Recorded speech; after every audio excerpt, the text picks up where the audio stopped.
السلام علیکم جی، میں ہوں حافظ محمد حسان اور میں خیر مقدم کرتا ہوں آپ کو اپنے یوٹیوب چینل HM حسان پر۔ ناظرین، آج پھر سے ہم اسی موضوع پر بات کریں گے جس پر ہم گزشتہ چند دنوں سے بات کر رہے ہیں۔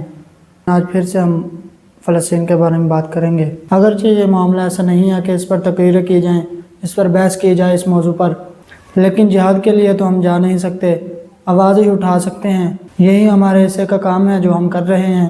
تو اپنی آج کی ویڈیو کا آغاز میں ان اشعار سے کروں گا کہ وہ دین حق کو بچا رہے ہیں، وہ جانیں اپنی لٹا رہے ہیں۔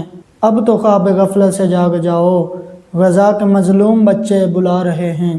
اور پکارا ہم نے سبھی کو لیکن مدد کو پھر بھی نہ آیا کوئی، وہ چھوٹے چھوٹے شہید بچے خدا کو جا کر یہ بتا رہے ہیں۔ ایک روز سلطان صلاح الدین ایوبی کے جاسوسوں نے آ کر سلطان کو یہ خبر دی کہ ایک عالم دین ہے جو انتہائی اچھا خطاب کرتے ہیں اور عوام میں بھی وہ مقبول ہو رہے ہیں، لیکن ایک بات ہے جو ہمیں ان کے متعلق شک میں مبتلا کر رہی ہے، لیکن کوئی ثبوت نہ ہونے کی وجہ سے ہم آپ کو وہ بتا نہیں رہے۔ تو سلطان نے کہا کہ جو دیکھا اور سنا وہ بیان کر دو۔ تو اس پر جاسوسوں نے بتایا کہ وہ عالم دین کہتے ہیں کہ اپنے نفس کے خلاف جہاد کرنا ہی سب سے بڑا جہاد ہے اور یہی جہاد افضل ہے، اور اپنے بچوں کو تعلیم دینا بھی جہاد ہے، اپنے گھر کی ذمہ داریاں پوری کرنا بھی جہاد ہے۔ تو اس پر سلطان صلاح الدین ایوبی بولے کہ ان باتوں میں تو کوئی شک نہیں، یہ باتیں تو درست ہیں ان کی۔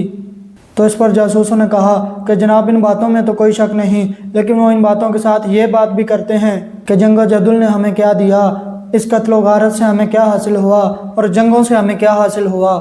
البتہ ہم نے اپنی بہت سی قیمتی جانیں گنوا دی، اس خون ریزی نے یا تو ہمیں قاتل بنا دیا یا پھر ہمیں مقتول بنا دیا۔ آپ ہی بتائیں کہ اس کے علاوہ ہمیں ان جنگوں سے کیا حاصل ہوا۔ تو اس پر سلطان صلاح الدین ایوبی غصے سے کھڑے ہو گئے۔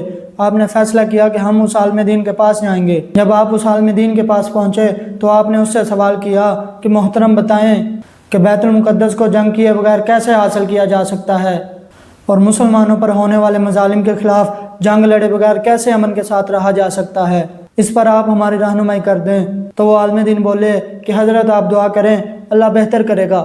تو سلطان صلاح الدین ایوبی غصے سے لال ہو گئے۔ آپ نے خنجر نکالا اور اس عالم دین کی ایک انگلی کاٹ دی، اور پھر جب وہ درد سے کراہنے لگا تو سلطان صلاح الدین ایوبی نے خنجر اس کی گردن پہ رکھا اور اس سے کہا کہ تم اب اپنی اصلیت بتاتے ہو یا میں تمہاری گردن اڑا دوں۔ جب اپنی موت اس کو اپنے سامنے نظر آنے لگی تو اس نے کہا کہ میں بتاتا ہوں۔ پھر اس نے کہا کہ میں ایک یہودی ہوں، مجھے آپ کی طرف ایک خاص مقصد کے لیے بھیجا گیا تھا، مجھے مسلمانوں کو جہاد سے ورگلانے کے لیے اور ان کے ذہنوں میں شکوک و شبہات ڈالنے کے لیے بھیجا گیا تھا، کیونکہ یہودی عربی بولنا جانتے ہیں، جس کا اس نے بخوبی فائدہ اٹھایا۔ اب آپ بھی اپنے ارد گرد دیکھیں کہ کہیں آپ کے گرد و نواح میں بھی کوئی ایسا عالم دین تو نہیں کہ جو کہتا ہو کہ جہاد بالنفس ہی جہاد افضل ہے اور یہی سب سے بڑا جہاد ہے۔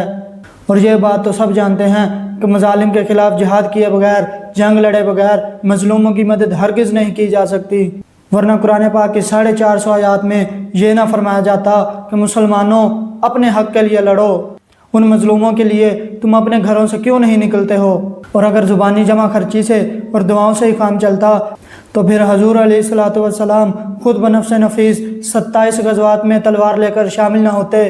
وہ حضرت اقبال نے کہا تھا، یہ مصرع لکھ دیا کسی شوخ نے محراب و منبر پر، یہ ناداں گر گئے سجدوں میں جب وقت قیام آیا۔ اے امت مسلمہ، اب سجدوں کا نہیں، اب قیام کا وقت ہے۔ اب دعاؤں سے کچھ نہیں ہوگا، اب صرف جہاد سے ہی قبلہ اول حاصل ہوگا۔